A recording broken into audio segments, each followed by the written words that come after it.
குமரகுரு, நான் உங்களிடமிருந்தே ஆரம்பிக்கிறேன். 7ஆம் கட்ட நிறைவு கட்ட பரப்புரை, குறிப்பாக பிரதமர் மோடி தேர்தல் நடக்கக்கூடிய வாரணாசி தொகுதிக்கான பரப்புரையெல்லாம் முடிச்சுட்டு தமிழ்நாட்டுக்கு பிரதமர் வந்திருக்கிறார். ஒரு புதிய விருப்பம், புதிய நம்பிக்கை, புதிய எதிர்பார்ப்போடு காத்திருக்கிறோம் அப்படிங்கிற ஒரு விருப்பத்தை பிரதமர் வெளிப்படுத்தி இருக்கிறார். அதே உறுதி இருக்கா? நாங்கள் தேர்தல் ஆரம்பிக்கிறது நாள்லேருந்தே சொல்லிட்டு இருக்கோம், நாங்கள் 400 தொகுதியை நாங்கள் பெறுவோம் அப்படின்னு. இன்னி வரைக்கும் அதே முயற்சி தான் பண்ணிகிட்ருக்கோம். இன்றைக்கி எல்லாம் கடைசி நாள், இன்றைக்கி 7வது கட்ட தேர்தல் இதுவும் பிரச்சாரம் முடிஞ்சிருச்சு. முடிஞ்ச உடனே அவர் தமிழ்நாட்டுக்கு வந்திருக்காரு. இங்கே ஒரு 3 நாள் இருக்க போகிறான்றது தெரியும். ஆனால் இதுவரை எப்போ பார்த்தாலும் 2014 இதே மாதிரி பிரதாப் காட்ன்ற ஒரு மகாராஷ்டிரா இடத்துல வந்து வீர சிவாஜி ஒரு அந்த எங்கே வெற்றி பெற்றாங்களோ அங்கே ஒரு தியானம் பண்ணாங்க. அப்புறம் 2019 கேதார்நாத்தில் பண்ணார். அதே மாதிரி தான் இப்போது அது மாதிரி தான் பண்ணுறாங்க. ஏன் இப்போ மட்டும் அவளுக்கு எதிர்ப்பு? ஏன்னா கோட் ஆஃப் கான்டாக்டில் வந்து நாங்களே வெரிஃபை பண்ணிட்டோம். அவங்க என்ன சொல்கிறாங்கன்னா, யாரும் எதுவும் பேசாத வரைக்கும், அதுதான் நம்ம கோட் ஆஃப் கான்டாக்ட்னா, எதையும் பேசாத வரைக்கும், எதுவும் செயல்படுத்தி குறியாக காட்டாத வரைக்கும், இதை ஓட்டு போடுங்க அப்படிலாம் சொல்லாத வரைக்கும் தப்பு இல்லை. சரி, இவரும் எங்கேயும் போய் பேச போகிறதில்ல, எங்கே போகிறதில்ல. அவர் ஒரு கோயில் மாதிரி அங்கே போகிறாரு, தியானம் பண்ண போகிறார். எப்பவும் இல்லாத அளவுக்கு இந்த அளவுக்கு ஏன் இவ்வளவு வெறுப்பு, எதிர்ப்பு? திமுக வந்து கோபேக் மோடின்லாம் சொல்கிறாங்க. அப்படி என்ன காரணம்? அவர் இது வரைக்கும் தியானமே பண்ணலையா? இல்லை எலெக்ஷனுக்கு முன்னாடி பண்ணுறாரு. அது கேதார்நாத்தில் எலெக்ஷன் முன்னாடி தான் பண்ணார். திமுக வெல்கம் மோடியும் சொன்னாங்கல்ல. இப்போ இன்னைக்கு பற்றி பேசுகிறோம். அவங்க ஏதோ பேசி நீங்கள் மாற்றிருக்காங்க. அதெல்லாம் பேச முடியுமா? கூட நட்புனாங்க, நீ ஒன்றா இருக்காங்க, அதெல்லாம் பழசுக்கு நமக்கு இன்னைக்கு இருக்கிறத பேசுவோம். அதுவே ரொம்ப மோசமாக இருக்குது. இன்னைக்கு நிலைமையில் வந்து கேதார்நாத்தில் பண்ணும்போது அதே தான் மோடி அங்கே பிரச்சாரம் முடிச்சு தான் பண்ணார். இங்கே மட்டும் பிரச்சாரம் முடிச்சு வந்தபோது அங்கே எலெக்ஷன் நடக்கும்போது ஏன் இங்கே வராரு?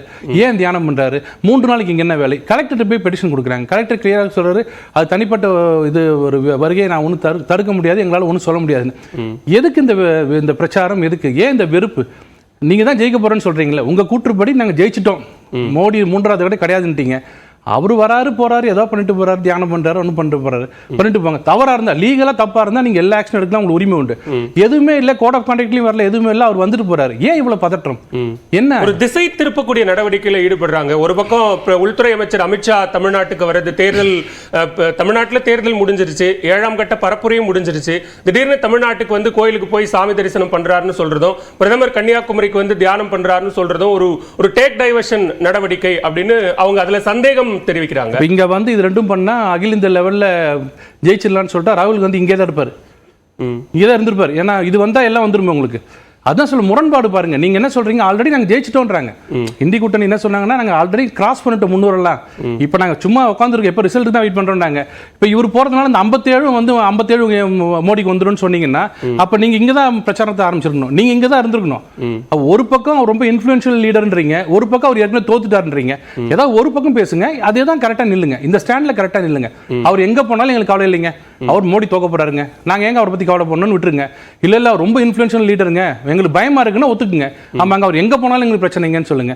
தனிநபர் ஒரு இடத்துல போய் ஒரு பிரைம் மினிஸ்டரோ ஒரு சீஃப் மினிஸ்டரோ எங்க போனாலும் செலிபிரிட்டினா அவங்களுக்கு இந்த இது இருக்கும். பார்வையாளர் வருவாங்க, போட்டோகிராஃபர்ஸ் வருவாங்க, எல்லாம் தான் வருவாங்க. வரக்கூடாதுன்னு சொல்றதுக்கு யாருக்கும் உரிமை கிடையாது. நீங்க போறீங்க, நாளைக்கு நியூஸ் 18 போகுது, யாராவது வந்து வரக்கூடாது போங்கன்னு சொன்னாங்கன்னா நீங்க என்ன சொல்லுவீங்க? இந்த பிரச்சனை இது கூட எங்களுக்கு உரிமை இல்லையா? நாங்க போட்டோ தானே எடுக்க போறோம் அப்படின்னு கேட்பீங்க. இதுல என்ன தப்பு இருக்கு? லைவ் வீடியோ போட போறாங்க 3 நாளா, என்னென்னமோ புரளி 48 மணி நேரம் லைவா காமிக்க போறாங்க. எதுக்கு இவ்வளவு பதட்டம் உங்களுக்கு அவர் மேல? அவர் தான் சாதாரண லீடர். நாங்க தான் சொல்றோம் மோஸ்ட் ஃபாலோவர்ஸ் லீடர் இந்த வேர்ல்டு. நீங்க என்ன சொல்றீங்க? சாதாரண லீடர் வந்துட்டு போறாரு. அதே மாதிரி தமிழகத்தில் யாராவது ஒரு நார்த் இந்தியாவில் போய் ஒரு கோயிலுக்கு போனாரா, நான் ஏன் வேணான்னு சொல்ல போறோம்? ஓகே, இதுல என்ன பதட்டம் உங்களுக்கு? சரி, நான் ஒரு கட்ட பார்வையை எடுத்துக்கிறேன். திரு ஹலீம் அல் புகாரி, ஏன் இவ்வளவு பதட்டப்படுறீங்க? பிரதமர் அவரு கன்னியாகுமரிக்கு வர போறாரு, கோயிலுக்கு போறாரு, விவேகானந்தர் பாறையில விவேகானந்தர் தியானம் செய்த இடத்துல அமைதியா தியானம் பண்ண போறாரு. அவர் ஒன்றும் பாஜகவுக்கு ஓட்டு போடுங்கன்னு கேட்க போறது இல்லை, பரப்புரையே முடிஞ்சு போச்சு, இனிமேல் அவர் ஒன்றும் பேச போறது இல்லை. ஏன் பதற்றம்? ஏன் தொடர்ச்சியா நீதிமன்றத்தையும் தேர்தல் ஆணையத்தையும் மாவட்ட ஆட்சியரையும் அணுக வேண்டிய ஒரு தேவை, நெருக்கடி ஏன் காங்கிரஸ்க்கு ஏற்படுது? சார், சைலன்ஸ் பீரியட்னு ஏன் சொல்றோம் அப்படின்னு சொன்னா, எந்த விதத்திலும் அது வாக்காளர்களை இன்ஃப்ளூயன்ஸ் செய்யக்கூடாது அப்படிங்கிறதுக்காகத்தான் அதை நம்ம சொல்கிறோம். மாடல் கோட் ஆஃப் கான்டக்டில் இது இருக்குதா அப்படின்னா, எந்த அளவுக்கு நுணுக்கமாக ஒரு சட்டத்தை சிதைக்க முடியும் என்பதை பாரதிய ஜனதா கட்சியிடமிருந்தும் இந்த பிஜேபி பார்ட்டியிடமிருந்தும் நரேந்திர மோடி, பிஜேபினே சொல்லுங்க, பாரதிய ஜனதா கட்சின்னு சொல்லுங்க, இல்ல பிஜேபின்னு சொல்லுங்க. அப்ப அவர் இந்தி கூட்டணி சொல்லும் போது அமைதியா இருந்தீங்க.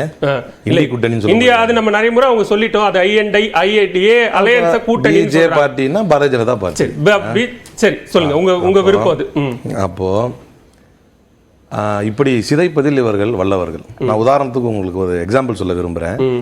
கடந்த காலங்களில் தேர்தல் ஆணையராக இருந்த குரேஷி அவர்கள் ஒரு உதாரணம் சொன்னார். அதாவது அவரிடத்திலே 2019 தேர்தல் நேரத்தில் இதே மாதிரி தான், இப்போ சார் சொன்ன மாதிரியே, குமரகுரு சார் சொன்ன மாதிரியே, தேர்தல் நெருங்கும் நேரத்தில் நரேந்திர மோடி அப்படின்னு ஒரு பயோபிக் ஒன்று வந்துச்சு.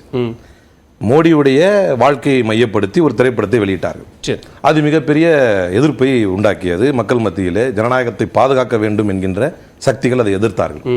இது எப்படிங்க தப்பு இல்லையா, இது இன்ஃப்ளூயன்ஸ் பண்ணும் இல்லையா தேர்தல் நேரத்தில் அப்படின்னு. அப்போ குறைஷி என்ன சொன்னார் அப்படின்னு சொன்னா, நம்முடைய மாடல் கோட் ஆஃப் கான்டாக்ட்ல வந்து இதை மையப்படுத்தி ஒரு சட்டம், ஒரு ரூல் இல்லை, இதுக்கு ஒரு ரூல் இல்லை. இதை எப்ப கேள்வியா கேட்கலாம் அப்படின்னா, ஒரு கால் அரசே முன் வந்து ஒரு திரைப்படத்தை எடுத்தாலோ அல்லது தூர்தர்ஷன் அதை வெளியிட்டாலோ, அவர் சொன்னது, அல்லது தூர்தர்ஷன் அதை வெளியிட்டாலோ கேட்கலாம் அப்படின்னார். அப்ப கூட கிளாரிட்டி இல்ல, வெளியிட்டா கேட்கலாம் அப்படின்னார். இந்த தேர்தலில் என்ன செஞ்சாங்க அப்படின்னா, தூர்தர்ஷனே தானாக முன் வந்து தன்னுடைய ட்விட்டர் ஹேண்டில் வரலாற்று சிறப்பு மிக்க கேரளா ஸ்டோரி திரைப்படத்தை போடுறோம் அப்படி தேர்தல் நேரத்தில். அப்ப என்ன பாயிண்ட் நான் சொல்ல வரேன் அப்படின்னா, எந்தெந்த வகையிலெல்லாம் அண்டிவாக வந்து ஓட்டர்ஸை இன்ஃப்ளூயன்ஸ் பண்ண முடியுமோ. இப்ப மரியாதைக்குரிய பிரதமர் அவர்கள் தன்னுடைய வீட்டில் அமைதியாக சாமி தரிசனம் செய்து கொண்டாலோ, அவர் எல்லாருக்குமான பிரதமர், முஸ்லீமுக்கும் பிரதமர், இந்துக்கும் பிரதமர், கிறிஸ்தவருக்கும் பிரதமர். அவர் சாமி கும்பிட்டாலோ, மத நல்லிணக்கத்தை போதிக்கும் விதத்தில் அல்லாஹ்விடத்தில் துவா செய்தாலோ, அல்லது கிறிஸ்தவ நம்பிக்கையை போதிக்கும் இடத்தில் ஜெபம் செய்தாலோ யாரும் கேட்க போவதில்லை. ஒரு இன்னொரு மாநிலத்திற்கு இதற்கென்று பறந்து வந்து, பிரதமர் பறந்து வந்து அது ஆட்டோமேட்டிக்கா மக்கள் மத்தியில ஒரு தாக்கத்தை உண்டாக்கும். இப்ப நம்ம என்ன சொல்றோம் அப்படின்னா, இல்ல அதுல என்ன சிக்கல்னு கேக்குறாங்க. கேதார் 2019 கேதார்நாத்துக்கு போனாரு, அங்கேயும் தியானம் பண்ணாரு, இங்க கன்னியாகுமரிக்கு வராரு, இங்க தியானம் பண்றாரு. அதுல என்ன பிரச்சனை? அது தனி மனித உரிமையை கேள்விக்குள்ளாக்குகிற விஷயம் இல்லையான்னு கேக்குறாங்க. அதைத்தான் நான் சொல்றேன். நீங்க 2019 செஞ்சிட்டா இங்கேயும் செஞ்சிடலாம்னு ஆயிருமா? 2019 கேள்வி எழுப்பப்படல அப்படின்னா, ஏன்னா 2014 19 மரியாதைக்குரிய பிரதமர் இந்த அளவுக்கு நடந்து கொள்ளவில்லை. அவர் அப்ப முதல் 2014 பொய்யான வாக்குறுதிகள் வளர்ச்சியின் ஆஸ்பெக்ட்ல சொன்னார்.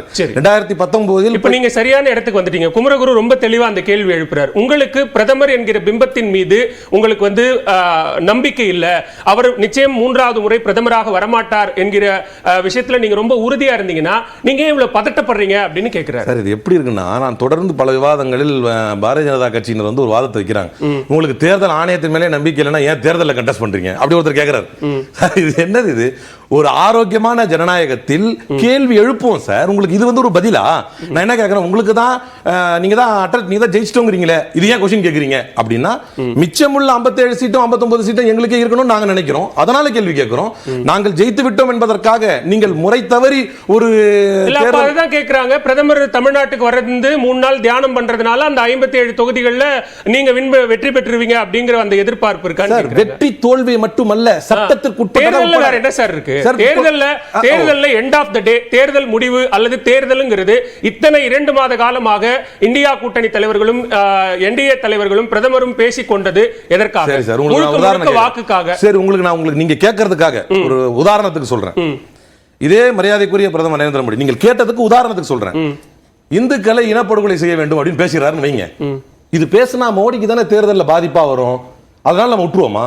அப்போதும் நாம் இதை எதிர்கேள்வி கேட்போம். இப்ப பிரச்சனை என்னன்னா, அது சட்டத்திற்கு உட்பட்டதா இல்லையா கேள்வி அதுதான் சார். இப்ப வந்து நீங்க முறையாக தேர்தல் ஆணையம் வகுத்து தந்த சட்டங்களுக்கு உட்பட்டு நடக்கிறீர்களா இல்லையா, அது தேர்தல் அளவில் எப்படி பிரதிபலிக்கிறதுங்கிறது கூட 2வது பட்சம் தான். நீங்க சொல்றீங்க end of the day end results என்ன, அதான் நம்ம பார்க்கணும்னு. நீங்கள் அதை சட்டத்திற்கு உட்பட்டு செய்றீங்களா இல்லையா? அப்படி பாத்தீங்கன்னா நீங்க சொல்றீங்க கிரவுண்ட் ரியாலிட்டி என்னவா இருக்குதுன்னு. ஆல்ரெடி கிரவுண்ட் ரியாலிட்டில தே ஆர் லூசிங். நீங்க உதாரணத்திற்கு கேரவன்ல வந்து ஒரு ஆர்டிகல் வந்தது மே 17ஆம் தேதி. சரி, உன்னாவ் டிஸ்ட்ரிக்ட்ல பாரதிய ஜனதாவுடைய ஹரி அவர் வந்து எம்பியா இருக்கிறார். அவர் தனக்கு பேர் வச்சுக்கிட்டார் சாக்ஷி மகாராஜ்னு. அவருடைய தொகுதியில் எடுக்கப்பட்ட சர்வேவில் பாரதிய ஜனதா கட்சியினுடைய SC ST பிரிவினுடைய மாவட்ட துணைத் தலைவர் அவர் என்ன சொல்றாரு அப்படின்னா, நாங்க போய் ஓட்டர்ஸ் கிட்ட பேசுறோம், நாங்க தொடர்ந்து 2014 19 பேசிட்டு இருக்க முடியல, நாங்க சேம் இஷ்யூ பேசிக்கிட்டே இருக்கிறோம், சேம் ஓல்ட் ஸ்கீம்ஸ் அதையே பழசா சொல்லிக்கிட்டே இருக்கிறோம்.